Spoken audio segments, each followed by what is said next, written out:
Chapter 4. The Horror on the Hills. It was while Algernon and Dr. Imbert were journeying in the subway toward Roger Little's residence in the Bureau of Queens that the horror was announced to the world. An account of its initial manifestation had been flashed from Spain at midday to a great American news syndicate, and all of the New York papers had something about it in the evening editions. The new graphics account was perhaps the most ominously disturbing in its implications. A copywriter on that enterprising sheet had surmised that the atrocities were distinguished by something outre, something altogether inextinguishable, something inexplicable, and by choosing this dictation with unusual care, he had succeeded in his unappreciative readers a tingling intimation of the shockingness and the terror. Beneath the half-inch headlines which read, "Hideous Massacre in the Pyrenees," he had written, "The authorities are completely baffled. Who would wish to assassinate 14 simple peasants? They were found at sundown on the mountain's crest. All in a row they lay, very still and very pale, silent and pale beneath the soft Spanish sky. All about them stretched the new-fallen snow, and beside them on the white expanse were the marks, most peculiar and baffling.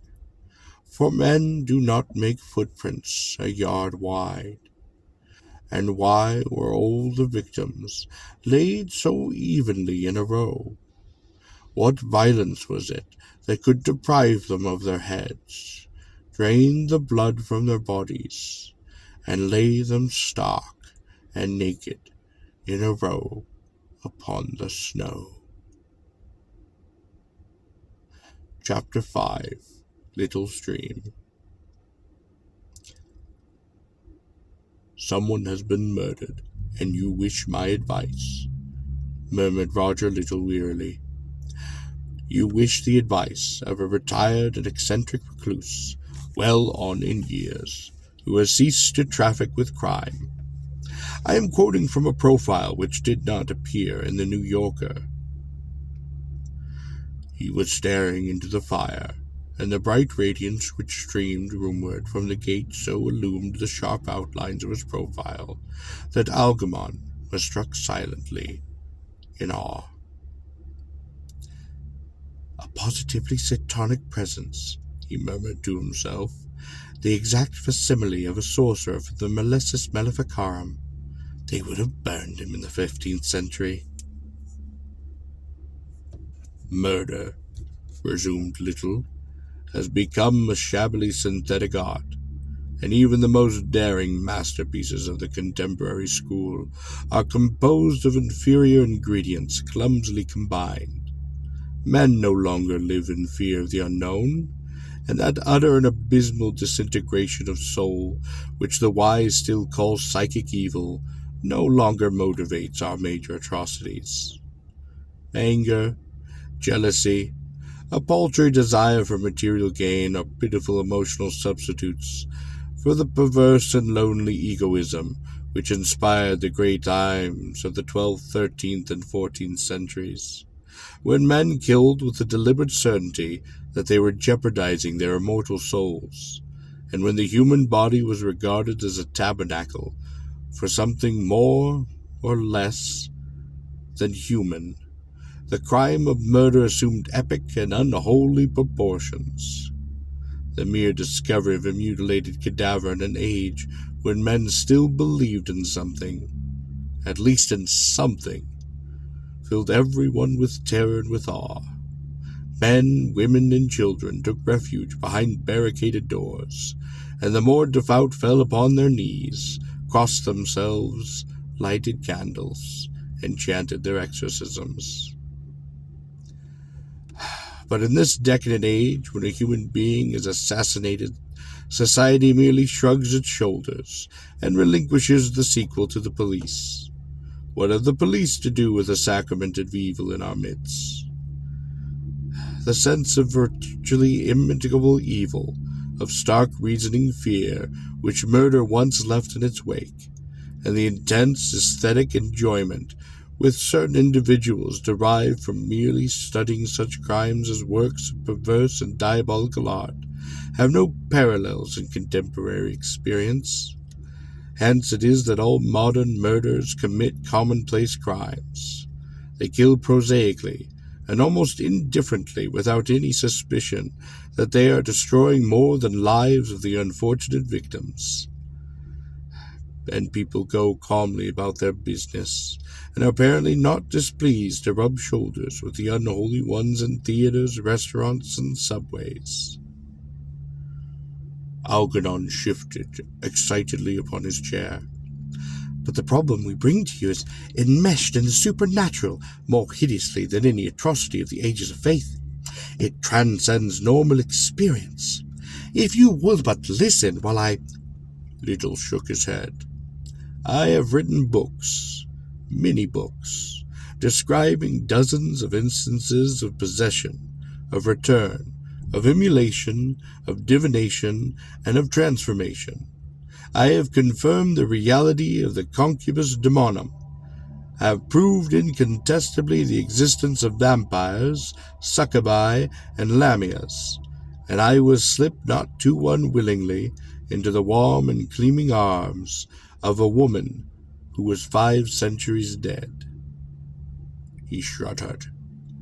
But what I have experienced in this very room is no more than a flickering shadow, swift passing and obscurely glimpsed, of the horror that looks godlessly in undimensional space.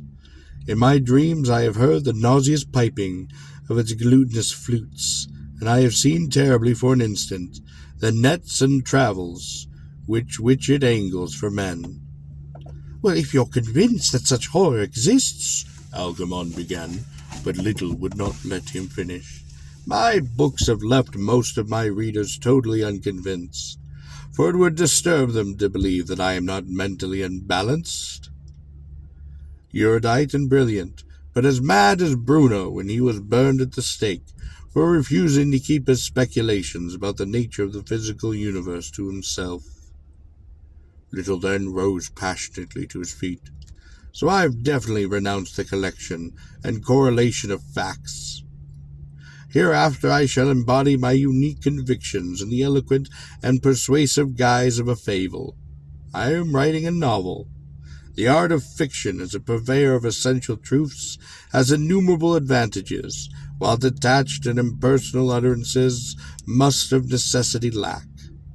The fictioneer can familiarize his readers gradually with the new and startling doctrines, and avoid shocking them into a presumptuous retreat into that shell of old and convenient beliefs. He can prevent them from succumbing to prejudice before they have even grasped 1/4 of the truths he is intent from promulgating. Then, too, the artist can be so much more persuasive and eloquent than the scientist, and it can never be sufficiently emphasized that eloquence is never so efficient in convincing men that certain things which are obviously false are momentarily true, as it is in inducing them to discover that which is ultimately true, beneath all the dissertations of reality, which can leave reason stranded in the minds dominated by wishful thinking, and a deep-seated fear of the unknown. Human wishes and desires are so eloquent in themselves that certainly the mere scientist is so hopelessly at lost, and he seeks to convert others to what he himself believes to be truth. He doesn't perceive the new truths must be presented to any human mind vividly, uniquely, as though one were initiating a mystery or insinuating a sacrament, and that every failure to so presents them decreases the likelihood that they will gain any proponents, and that an entire civilization may pass away before anyone ever arises with sufficient imagination and sufficient eloquence to take the truths which have been enunciated once or twice coldly and forgotten because of the repugnance with which the common man regards fact, barely recite it, and clothe them in garments of terror and splendor and awe, and so link them with the far stars and the wind that moves above the waters, and the mystery and the strangeness that will all be in things until the end of time. Little's eyes were shining.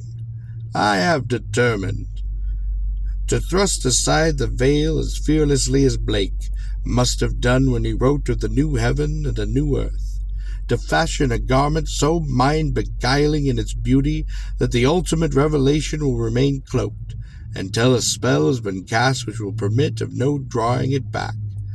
No craven shall shudder and surrender to fear. He then stopped suddenly, as if sobriety and an awareness of his surroundings had returned with a blood rush to his entranced brain. I have raved, no doubt, much like Blake, like Poe, and like Jared DeMille. I'm always dreaming dreams, seeing those visions.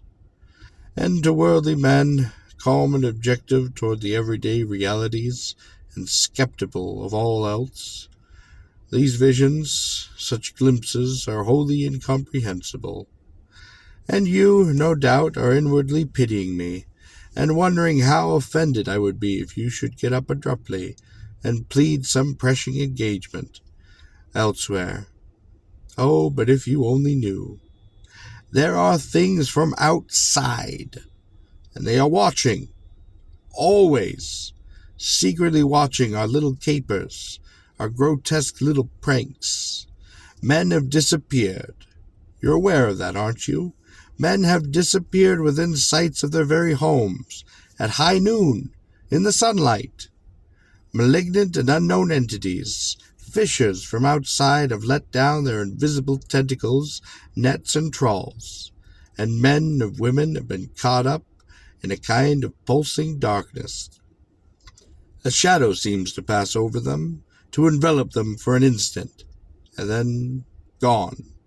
And others have gone mad, witnessing these very things. When a man ascends a flight of stairs, it does not inevitably follow that he will arrive at the top. And when a man crosses a street, or a field, or a public square, it is not foreordained that he will reach the other side. I have seen strange shadows in the sky, other worlds impinging upon ours. I know that there are other worlds. Perhaps they do not dimensionally impinge, perhaps from fourth, fifth, sixth-dimensional worlds, things with forms that are incomparable to us, invisible, with faces veiled. They reach down and take, instantaneously, mercilessly, feeding on us perhaps, using our brains for fodder. A few have glimpsed the truth of a terrifying instant in their dreams, but it takes infinite patience, and infinite self-discipline, and years of study to establish any sort of waking contact, even for an instant, with the bodiless shapes that flicker, always in the void 1,000 billion light-years beyond the remotest of our spiraling nebula. Yes, I can do this. And you, he laughed, come to me with a small, little, mundane murder. For an instant, there was silence upon the room. Then Algernon stood up, his face bright, by the flames that were still crackling upon the grate. You say, he explained, a little mundane murder, but to me it is more hideous, more alien to sanity in the world we know than all of your cosmic travels and intrusions from beyond. Little shook his head. No, he said, I cannot believe that you are not exaggerating. It is so easy for men of exceptional intelligence to succumb at times to their fears, their dreads, and their foreboding of the ordinary man. imaginative in a worldly sense, but blinder and dumber than clods cosmically. I am sure that I could unravel your puzzle with the most superficial layer of my waking mind, the little conscious mind that is so weak and so futile to grapple with anything more disturbing than what the body shall eat, drink, and wear. If I had not seen, said Algernon, speaking very deliberately, a stone thing shift its bulk, doing what the inanimate has never done, in all the ages man has looked rationally upon it, I would have seriously doubted your sanity. It would be dishonest for me to prevent otherwise. A stone? You say moved? For the first time, Little's interest quickened, and a startled look came into his eyes. Oh, yes, in shape, in which something most natural and primeval, perhaps, an eon's primeval shaped it. It moved in the night, unwatched by me. When Chagnafon... He stopped. He was silent, for from this little chair, Little had sprang with a cry, his face become bloodless, a cry of terror issuing from his lips. What is the matter? Gasped Dr. Imbert, and Algernon turned pale, not knowing what to make of so strange an occurrence, for Little seemed wholly undone, a mystic gone so completely mad that a violent outburst was only to be expected and might well be repeated, if he was not placed under most immediate of restraint. But at last he sank again into the chair from which he had so shockingly and suddenly arisen, and a trace of color slowly returned to his cheeks. "Forgive me," he muttered. Letting go like that was inexcusable, but you mentioned Chagda Fawn. For a minute I was terrified." He drew a deep breath. The dream was so vivid that my mind rejected instantly a symbolic or allegorical interpretation. That name most especially, Chagna Fawn. I was certain that something, somewhere, bore it, that the ghastliness that took Publius Libo upon the high hills was an actuality, but not, I had hoped, an actuality for us. Something that was long past, surely, a horror of the deep ancient world that would never again arise to... He broke off most abruptly, seemingly lost deep in his thought. "Tell me about it," he entreated after a moment. With bloodless lips, Algernon related once again the history of Chagna Fawn, as it had been related to him by Ullman, enhancing a little its hideousness by half-gestures and surmises of his own.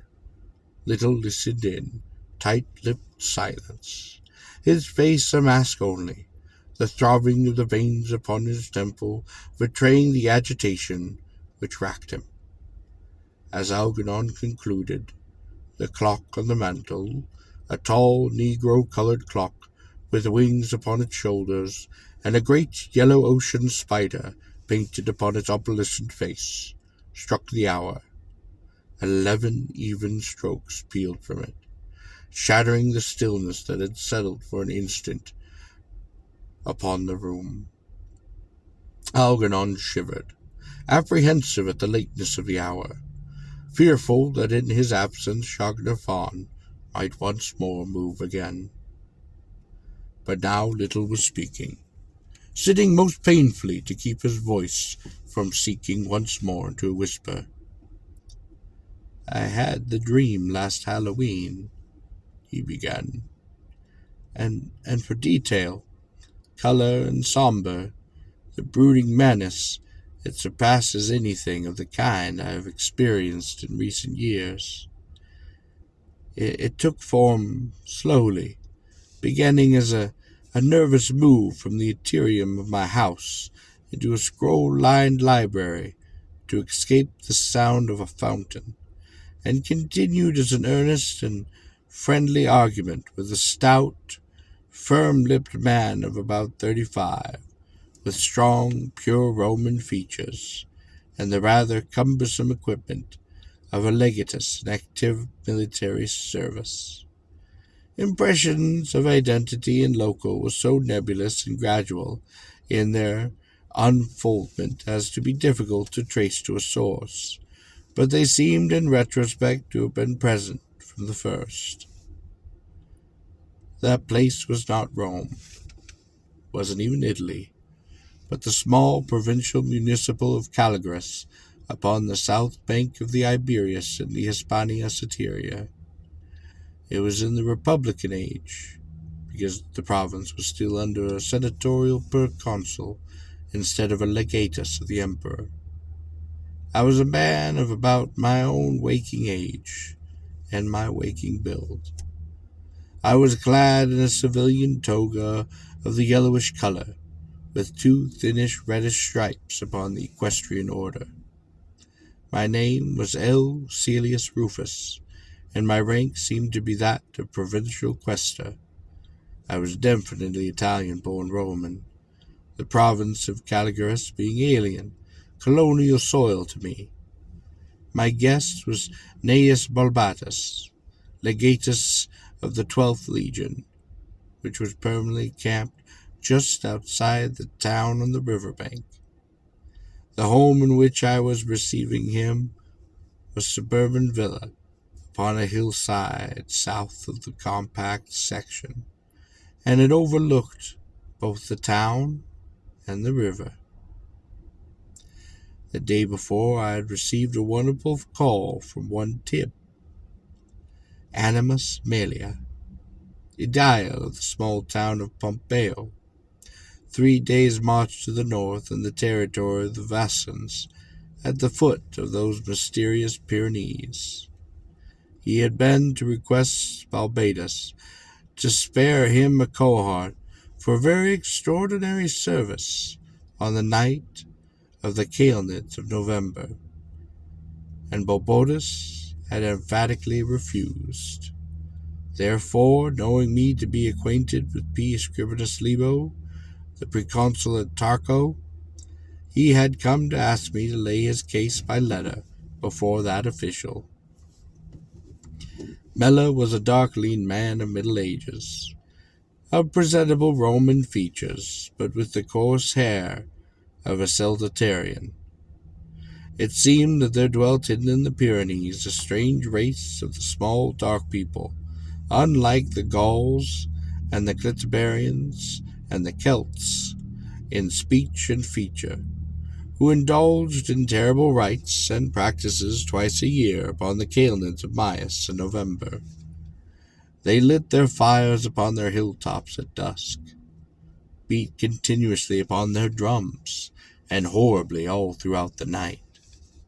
Always before these orgies, people would be found missing from the village. None of them were ever known to return. It was thought that they were stolen for the sacrifice, but no one dared ever investigate, and eventually the semi-annual loss of villagers came to be regarded as a regular tribute, like the 7 youths and maidens that Athens was forced to send each year to Crete for King Minos and that Minotaur. The tribal Visonians and some of the semi-Romanized cottages of the foothills were suspected by the inhabitants of Myrnigre. There was the name used in my dreams. Those dark folk were seen in Pompeo only once a year, in summer, when a few of their number would come down from those hills to trade with the merchants. They seemed incapable of speech, and translated human by sign. During the preceding summer, the small folk had come to trade as usual, for 5 of them, but had become involved upon a general scuffle when one of them had attempted to torture a dog for his pleasure in the forum. In this fighting, 2 of them had been killed, and the remaining 3 had returned to the hills with their evil faces. Now It was autumn, and the customary quota of villagers had not disappeared. It's not normal for the Myri Negre thus to spare Pompeo. Clearly, they must have reserved the town for some terrible doom, which they would call on their unholy Sabbath night, as they drummed and howled and danced outrageously on the mountains. Fear walked through Pompeo, and the Aedile Mila had come to Calgaris to ask for a cohort to invade the hills upon the Sabbath night and break up these obscene rites from the ceremony, right before it was brought to a head. But Balbadus had laughed at him and refused. He thought it poor policy for Roman administrations to meddle in local quarrels. So Melta had been obliged to come to me. I embarrassed him and enheartened him as best I could, and promised help, and he returned to Pompeo at least, partly reassured. Before writing the proconsul, I had thought it best to argue with Balbadus himself, so I had been to see him upon the camp, and found him out, and left word with the centurion that I would welcome a call from him. Now he was here, and had reiterated his belief that we ought not to complete our administrative by arousing the resentment of tribesmen, as we undoubtedly would if we attempted to suppress a sight which they were obviously an ill-concealed sympathy. I seem to have read considerable about that dark rite of certain unknown and wholly barbaric race, for I recall feeling certainly a sense of monstrous impending doom, and trying my best to include Balbadus to put down the Sabbath. To his objections, I replied that he had never been the custom of the Roman people to be swayed by the whims of barbarians, when the fortunes of the state of Pompeo was a legal colony. So it may have been small as it was, but the God-will of the tribal Vascans was little to be depended upon at best, and that the trust and friendship of the Romanized townsfolk, in whom was more than a little of our own blood, after 3 generations of colonization, that was a matter of far greater importance to the smooth working of that provincial government on which the security of the Roman Imperium primarily rested. Furthermore, that I had reason to believe, from my studies, that the apprehensions of the Pompeians were distributedly well-founded, and that there was indeed brewing upon those high hills a monstrous doom, with which it would ill become the traditions of Rome to countenance. That I would be surprised to encounter laxity in the representation of those whose ancestors had not hesitated to put to death a large number of Roman citizens for participating in the orgies of Bacchus, and had ordered engraved on public tablets of bronze the Senatus Colosseum de Brachydilis. That I could not influence Balbadus, he went away courteously, but unmoved. So I took at once a reed pen and wrote a letter to the proconsul, Libo, sealing it and calling for a wiry young slave, some Greek named Antipater, to take it to Tarraco. The following morning I went out on the foot, down the hill to the town, and though the narrow block-paved streets with high whitewashing dead walls and gradually painted shops with awnings, the crowds were very vivid. Legionaries of all races, all these different Roman colonizers, tribal Celtibari, Romanized natives, Romanized and Iberized Carthaginians, mongrels of all sorts. But I spoke to only one person, a Roman named Abitus, about whom I recall nothing. I visited the camp, a great area with an earthen wall 10 feet high and streets of wonder, huts inside. and I looked at the praetorium to tell Balbadus that I had ridden with the proconsul. He was still pleasant, but unmoved. Later, I went home. I read in the garden. I bathed, and I dined. I talked with the family, and I went to bed. Having a little later a nightmare within the dream, which centered around a dark, terrible desert with explainable cyclopean ruins of some stones and malign presence resting over all. About noon that day I'd been reading in the garden. The Greek returned with a letter and enclosed from Libo. I took the seal and I read, P. Scribinus, V. Calio, SDS TV, Vales Valeo, Quave scriptis ad vidve nec pavito. In a word, the proconsul agreed with me, had known about the Mira Nigre himself, and enclosed an order for the advance of the cohort of Pompeo at once, by forced marches. The fate of Calends, he requested me to accompany it, because of my knowledge of what the mysterious rites were worshipped, and what they were whispered to be, and furthermore declared his design of going along himself, saying that he was even then on the point of setting out, and would be on Pompeo before we could be. I lost not a second in going personally to hit the camp, and handing the orders to Balbadus, and I must say he took his defeat most gracefully. He decided to send cohorts 5 under Sextus Caecilius, and presently summoned the legatus, a slim, supernatural, and supercilious youth, with most frizzed of hair, and a fashionable fringe of beard growth upon his lower jaw. Acilius was openly hostile to the move, but dared not disregard his orders. Balbadus said he would have the cohort upon the bridge across the Iberium in an hour, and I rushed home to prepare the rough day and the rough night march. I put on a heavy pinilia and ordered a litter with 6 Illyrian bearers, and I reached that bridge ahead of the cohort. At least I thought. I saw the silver eagles flashing along the street to my left, and Balbadus, who had decided at the last moment to go along himself, rode out ahead and accompanied my litter ahead of the troops as we crossed the bridge, and stuck out over the plains toward the mystical line of preliminary glimpsed violet hills.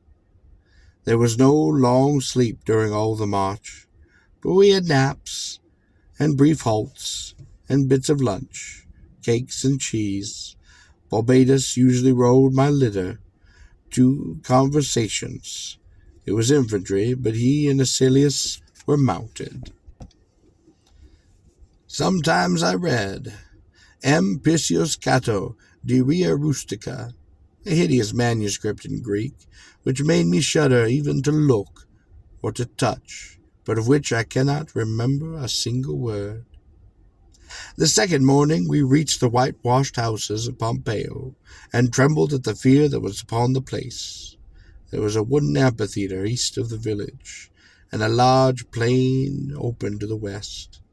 All the immediate ground was flat, but the Pyrenees rose up green and menacing on the north, looking nearer than they were. Scribinus Libio had reached ahead, and with his secretary Trebellius Pilio, and he and the Aedilia Aemilia greeted us upon the forum. We all, Libo, Pollio, Mela, Balbadus, Acilius, and I, went into the Curia, an excellent new building with a Corinthian portico, and discussed ways and means, and I saw that the proconsul was with me heart and soul. But Balbadus and Acilius continued to argue, and at times the discussion grew very tense. Libo was an utterly admirable old man, and he insisted on going into the hills with the rest of us and seeing that awful revelation of the night. Mela, ghastly with fright, promised horses to those of us who were not mounted.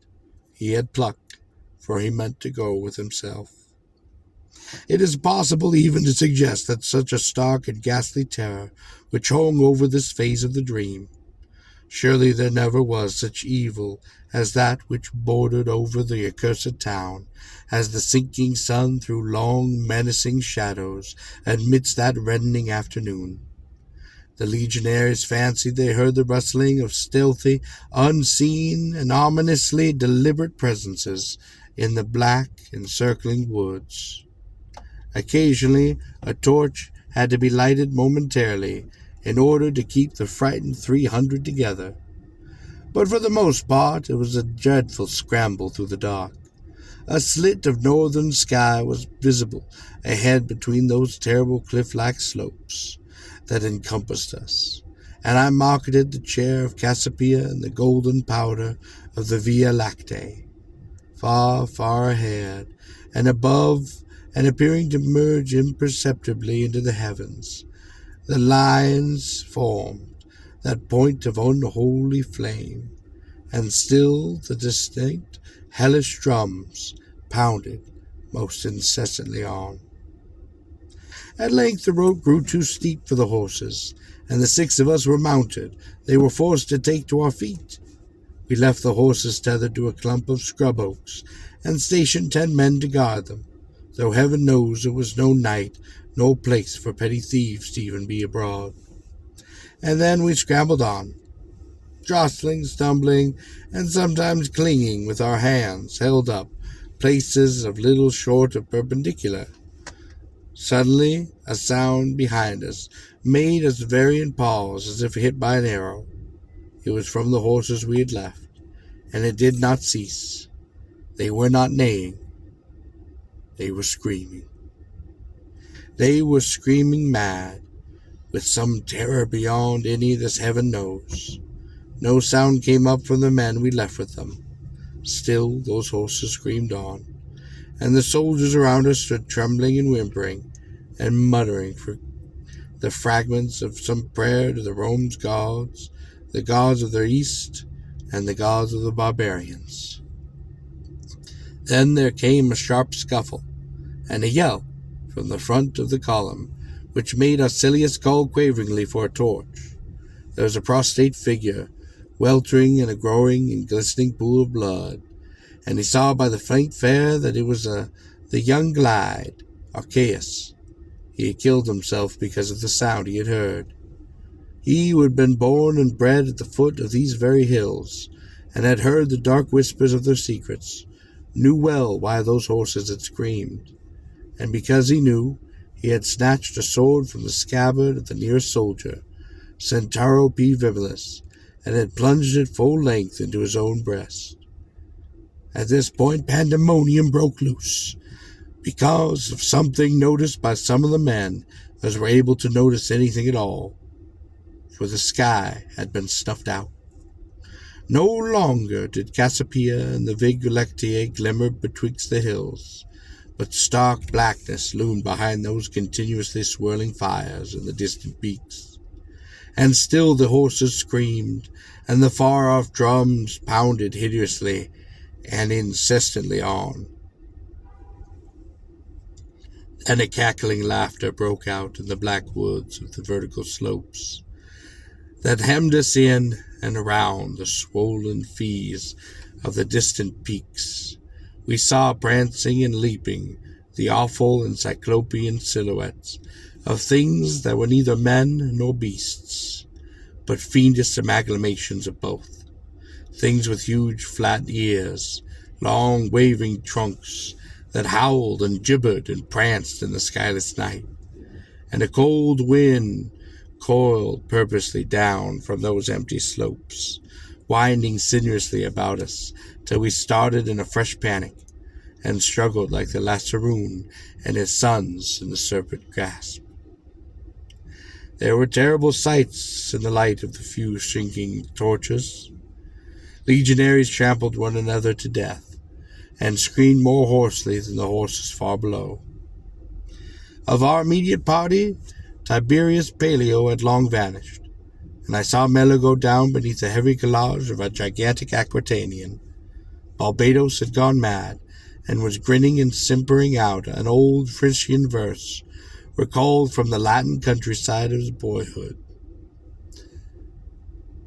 Aloysius tried to cut his own throat, but the sentient wind held him powerless, so that he could do nothing but scream and scream and scream above the cackling laughter, and the screaming horses and the distant cries end as the horrifying scream sounds, as the shapes that capered about the demon fires upon the beach. I myself was frozen to that helplessness of a statue. I could not move, I could not speak. Only old Publius Libo, the pre-consul, was strong enough to face it like a Roman. Publius Scribonius Libo, who had gone through the Juguthorian and the Theodoric and social wars. Publius Libo, 3 times praetor and 3 times consul of the Republic, in whose atrium stood the ancestral forms of hundreds of heroes. He and he alone had the voice of man and of greater and trumpeter. I can see him now in the dinning light of those horrible torches, among those fear-stricken stampede of the doomed. I can hear him still, as he spoke with his last words, gathering up his togs in the dignity he would shout. Malidus ventus este, venere tendium venete. And then the wood-encircled slopes burst forth with louder cackles, and I saw that they were moving. The hills, the terrible living hills, were closing up, eyes and minstrels. That Mira Nigre had called their terrible gods up out of their void. Able to shriek at last, I awoke in a soul, a sea of cold perspiration. Calarius, as you probably know, is real, and a well-known town of Roman Spain, famed as the birthplace of the rhetorical Quintilius.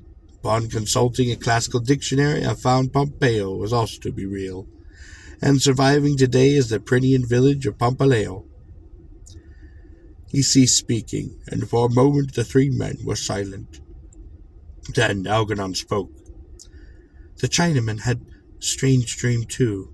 He spoke of the horror upon the mountains, of great things that came clumping down from the hills at night. Little nodded. Mongolians, as a rule, are extremely psychic, he said.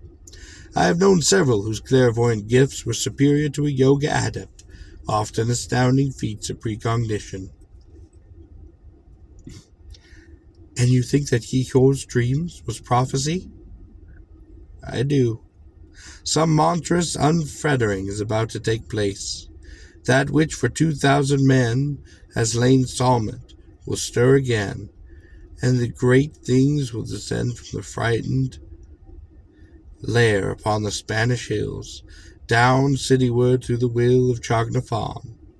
We are on proximity to that primal hidden horror that festers upon the root of being, with that old hidden loathsome, with the Greeks and Romans veiled under the symbolic form of man-beast, that feeder, the All. The Greeks knew, for the horror left its lair to ravage, striding eastward upon the dawn across Europe, wandering waist-deep upon the dark Ionian seas, looming monstrous upon the nightfall over Delos, Sarmatica, and the far-off Crete. A nimbus of star foam engirdled its waist. Suns, constellations gleamed upon its eyes, but its breath brought madness, but its embrace death, the feeder, the all. The telephone bell at Little's elbow was jangling disconcertingly. Stretching forth a tremulous hand, he grasped the receiver firmly and laid it against his cheek. "Hello?" he whispered into the mouthpiece. "What is it? Who's speaking?" "From the Manhattan Museum." The words smote ominously upon his ear. "Is Mr. Algernon Harris there? I phoned Dr. Imbert's house. They gave me this number." "Yes, Harris is here." Little's voice was becoming vibrant with apprehension. "I'll call him." He turned the instrument over to Algernon and sank back exhaustedly upon his chair. For a moment the latter conversed in a low tone. Then an expression of stunned incredulity appeared apparently upon his face. His hand shook as he put back the receiver and tottered toward the fireplace.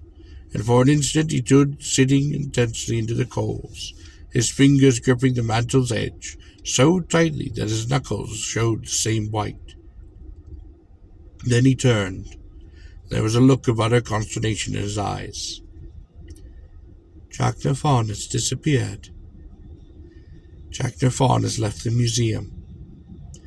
No one saw the statue go, and the idiot who phoned thinks a thief removed him, or perhaps one of the attendants. But we know how unlikely that is. I'm afraid we do, Little said grimly.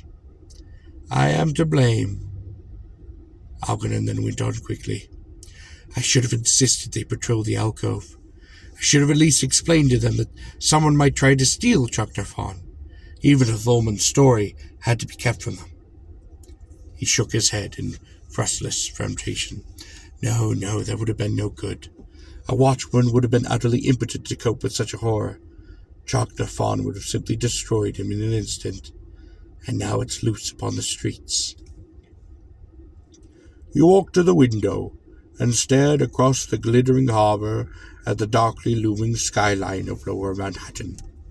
It's loose over there, he cried, raising his arm and pointing. It's crouching in the shadows somewhere, alert and waiting, preparing to... He broke off abruptly, as if the vision his mind had conjured up was ghastly. Little rose and laid a steadying hand upon Algernon's arm. I haven't said I couldn't help, he said. Though Chagna Fawn is a terrible menace, it isn't as omnipotent as Ullman thought. It and its brothers are incarnate manifestations of ancient, very malignant hyperdimensional entities. Or call it a principle if you wish. A principle so antagonistic to life that we know it, that it has become a spreading blight. Here, deconstructed as a nest of cancer cells, would be if cancer could be transplanted by surgical means and non-healthy means, and continue to grow and proliferate until every vestige of healthy tissue has been destroyed. But it is a cancer whose growth I can at least retard, and if I am successful I can send it back to its point of origin, beyond that galactic universe. I can cut it asunder forever from our three-dimensional world.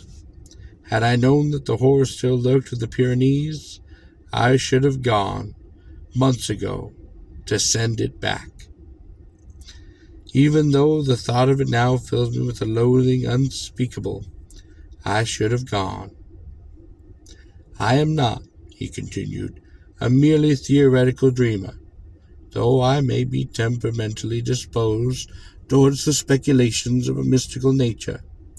I have forged a very concrete and effective weapon to combat the cosmic malignations. If you will step into my laboratory, I will show you something which should restore your confidence in the experimental capacity of the human mind when there is but one choice confronting it, to survive or to go down forever into that everlasting light and that eternal darkness.